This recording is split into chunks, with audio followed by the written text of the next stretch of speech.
Last night, I had a dream that I was late for school and that I forgot to bring paper copies of some kind of test I was giving.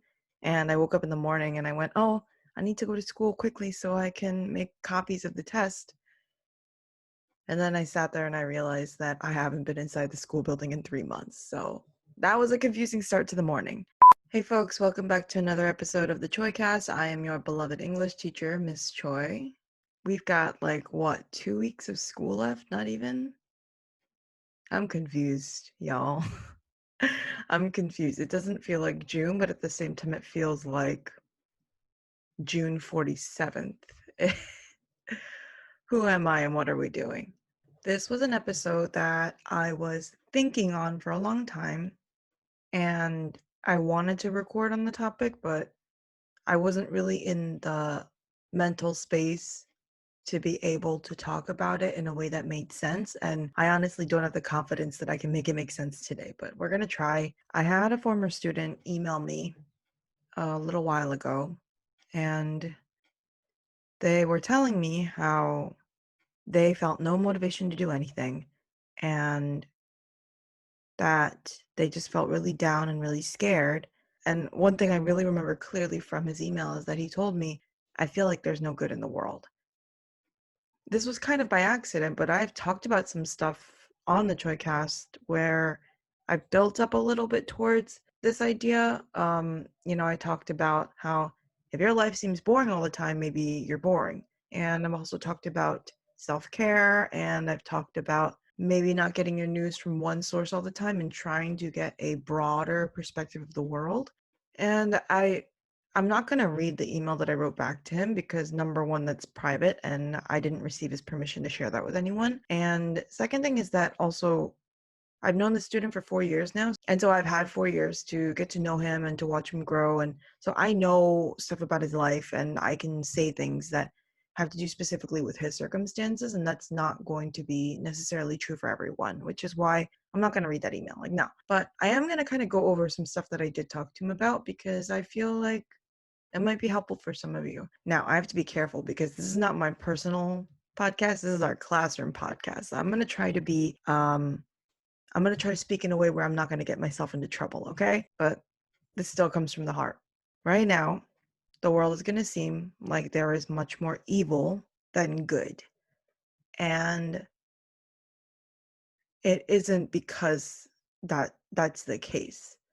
The reality is, number one, the news and people in general, we don't really pay attention to nice, mundane stuff. Mundane is when something's kind of boring or average. No one's going to put it on the news when, you go to the bagel store and the bagel guy knows you and he's like, oh, hey, have an extra bagel in the house. No one's going to talk about that in the news. We focus on the stuff that's sensational and dramatic and violent because that's what gets people to watch. So, first of all, when you are looking at the news, that's going to be what you see because that's what gets headlines.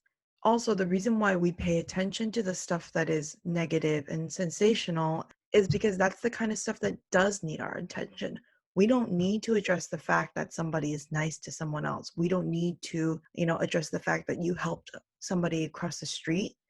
That doesn't need to be fixed. That's good the way it is. The reason why a lot of times the news focuses on the negative is, yeah, the views, but also if this is a real serious issue that needs to be talked about, it needs to be brought to light. And so if you're watching the news and you're like, oh, there's only bad stuff, that's the reason why. So keep that in mind. Understand that the news is not recording every single thing that happens in the world. So that was one thing that I addressed with my former student. Just the fact that you're seeing the world from a certain perspective, and maybe that perspective is only focusing on this type of information. And I suggested it might be a good idea to change where you get your information from, just, add on another site, another channel, or just take a break from the news. I do that. On Sundays, I don't watch the news because I want to take a break, like here and here. You can't really see because my mic is in front of it, but I give my head and heart time to rest because 6 days of the week I'm always watching what's going on, but one day I just need to decompress and be me. And somebody might criticize me and be like, oh, that's ignorant, miss. Okay, you're free to criticize me. That's 100% okay. I don't care though. The other thing is that Now, this is really difficult to explain because for some people, this really sounds insane. And that's totally, again, you can call me insane and make fun of me. You can make memes about this, but I don't care. As you get older, you get a thicker skin, and that kind of stuff doesn't bother me. If you feel like the world is so negative and everything is bad and everyone around you is terrible, it might be true. Honestly, people can suck. And when the ugliness in people comes out, it really comes out in full force and it's bad. It's ugh. Sometimes I'm even shocked by what I see happening around me and I'm like, are you serious? Like, are, you're like a caricature of evil. That's how evil you are. You're like Heath Ledger Joker level of evil. How is that even possible? But as I've gotten older, I've understood that some people really are capable of horrible things. But if that is true, then the opposite is true too. That some people are capable of really good things because there's always going to be that balance. I'm going to get into a little bit of philosophy, and I don't know if your history teachers have had a chance to go over this, but there's different schools of thought about this, about laws and man, and why do we need laws? Do we need laws at all? And John Locke, who influenced the American Constitution Declaration of Independence, John Locke believed that men were good, naturally people are good, and that every person was entitled to life, liberty, and the pursuit of happiness. That, well, that's a nice thought. There's another guy who had different thoughts about people, and his name was Thomas Hobbes. And Thomas Hobbes believed that people suck, people are evil, and they need rules in place to keep that evil in check and to make sure that the people who had that evil inside of them had barriers to stop them from going out and causing chaos. I go back and forth between these two, and as I get older, I, like most things, I kind of come to a middle ground. It's not really black or white. I feel like some people are really, really, really good, like amazing. Like, how are you even a real person? Great. And some people, I'm like, you are trash. You are like a sack of trash on the side of the road in July, just stinking and rotting up and ruining everything around you. So with that in mind, the way I try to understand it is that there are horrible people, and ideally in society we would have things that would stop them from being horrible, but sometimes society fails. Those evil people have to be shitty. And that hurts everyone around them. And obviously that is unfair to the people around them that are trying to do the right thing. But also at the same time, when there are good people who do good in the world, that also influences the people around them. As I get older, oh, this is really hard to explain. See, this is like June Miss Choi's brain is usually not working, and then on top of that, quarantine Miss Choi's brain is really like fried. Anyway, what I'm trying to say in this really roundabout way, which is like 90% of my teaching style, just roundabout, you can't change the people around you, unfortunately. I have tried, and it works to a small degree, but it's exhausting. It is so much mental and emotional energy that is taken out of you. And that's why I used to be really big on, oh, you got to call out your friends, you got to call them in, you've got to speak up for what's right and what's wrong. And yes, I believe in that still. I will not change that about myself. But I've also understood that I can't change all of society around me. It's impossible. What I do now is that I call out the people that are close to me that I want to bother to keep in my life. Like if you're somebody who is offensive or rude, and I don't care about you, it's like, okay, bye.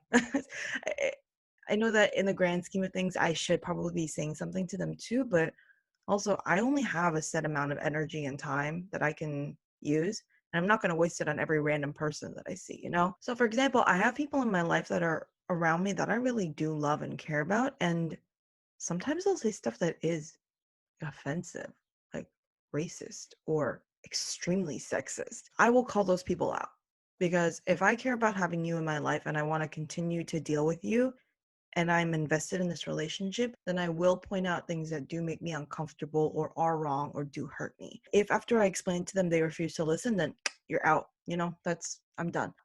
I've also realized that for the rest of people, I can't change them. It's impossible. It really is. And there's no point in me going crazy and banging my head against the wall because I'll just be miserable. That those other people don't know why I'm going crazy. What I have realized as I've gotten older along with that is that You can't change other people, but you can change yourself.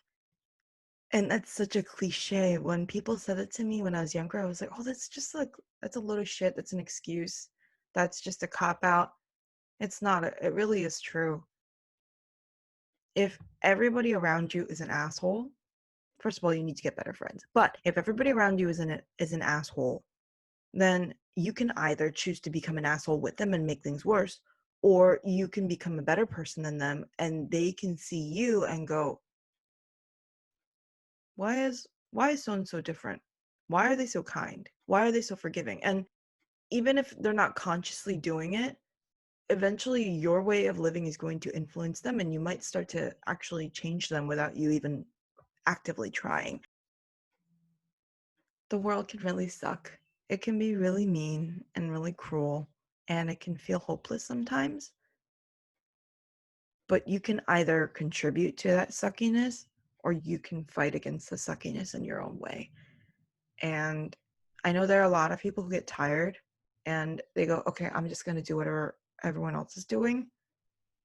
I'm not here to judge those people because it is very difficult to go against the grain. And when you try to fight against the badness in the world, when you try to become a better person, when you try to bring that light, you're going to start to meet people who are like you and they'll be attracted to you and you will find each other.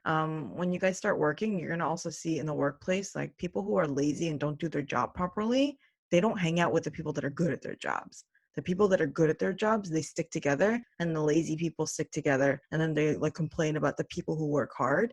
But it's not that there's a rule, it's just you attract like-minded people. I don't know, this is really difficult because I don't want to say that, oh, if you don't try to do this, you're a bad person. It's hard. This is probably one of the hardest things you're ever going to do in terms of your relationships, is to stand up for what's right and to try to make things better. But I've lived for a few years longer than you guys, and I've come to the conclusion that it is worth it. It was worth cutting some people out of my life. It was worth getting told that I was a party pooper. It was worth people saying that I'm too serious about things. I need to relax a little bit. I think it was worth it because at the end of the day, I don't want to be that person who says, it's fine, it's fine, it's fine. And then somebody ends up being hurt by what I've said or what I've allowed to happen around me. I think it is worth fighting to add good to the world rather than to give up and to just add to the shittiness. Like all things on the Choecast, that is my opinion. You can disagree with me. But that being said, also, I think I've said this in a few episodes before, you're also not responsible for carrying the weight of the world on your shoulders. I know sometimes we just want things to be good and to be perfect, and we want everyone around us to not be assholes. It's like it becomes your life mission. I need to correct the world. If it was that easy, it would have been corrected already. At the same time, that doesn't mean we can give up trying to fix things, though. It's this weird thing. I warned you that this probably wasn't going to make sense. I don't know how much I can salvage in editing to try to make this into something coherent, but that is my 2 cents. Yeah, people suck, but you don't have to. I don't think you suck either, but some people really do suck. And it's okay to feel that way. But I think that if you feel that way, it's also your job to not suck along with them, to be better than them. Yeah. I don't know. Some people it's like talking to a brick wall. Some people they're receptive. So that's going to be up to you to discern. Yeah, I'm running out of steam. So I'll be back on Friday with another episode. That's all from me. I need to go drink my coffee. As always, that should be my sign off. I need to go drink more coffee. Yeah, take care of yourselves, you guys. I don't just mean physically, but also emotionally. Do take a break from things and practice some self care, whatever it might be for you. I'm going to go for a run later. That's my self care. I did fall off the treadmill yesterday, but that's a story for another time. Anyway, I will talk to you next time. Bye, guys.